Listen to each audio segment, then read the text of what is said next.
Happy Friday. I hope that you all can enjoy a nice sunset like this tonight.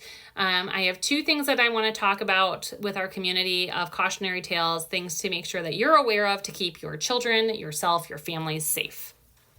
First is a cautionary tale about using ChatGPT. This is a case where a man used ChatGPT to look at making a lifestyle modification with cutting salt out of his diet, and he was hospitalized with hallucinations from advice that the ChatGPT gave him for a medical plan instead of going to a medical provider to talk about how to cut salt out of his diet. So this is not the first time that I've heard, bad things about people taking advice from ChatGPT. ChatGPT has limitations, and I use it a lot in my everyday for different things. Other people use it for theirs. I think it's great for an idea generator, for questions to brainstorm, to ask your care team for different things that you're concerned about or different things that your child is going through or yourself.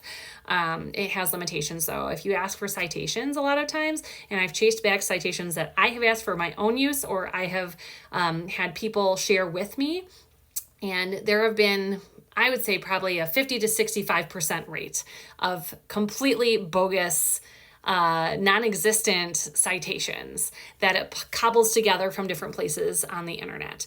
So just a cautionary tale, don't use ChatGPT for your child's medical plans or in lieu of a medical provider. Please work with your care team.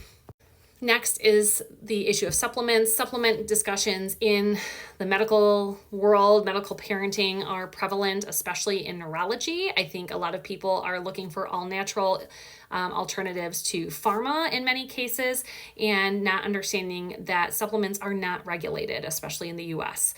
There is no, regulatory oversight because they have been issued as food grade, but they are not innocuous, meaning they can harm if you have too much or for a long period of time.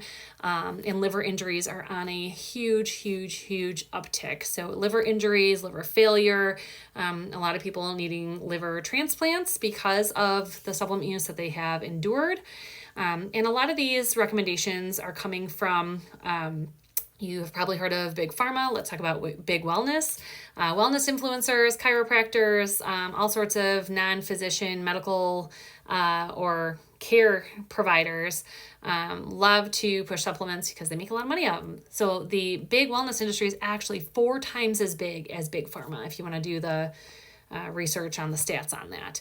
And so what we don't want is our kids who already go through so much to have to go through more, your family members, preventing additional complications. And so work with your medical team. If you're interested in supplements and looking at what a proper dosage would be for your child for a purpose, there are very good reasons why a lot of people take supplements and are under the direction of their medical team. People that are suggesting to take your kids off of anti-seizure medications and build their own supplement library instead, very concerning, especially when we talk about the risks of SUDEP and other things that go up significantly when kids who should be on medications are not on medications.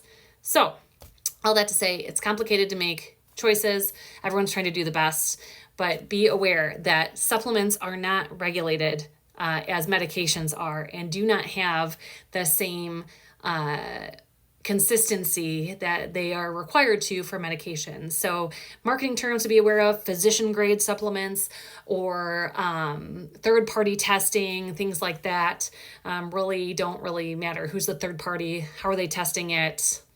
These are great questions to dig deeper into.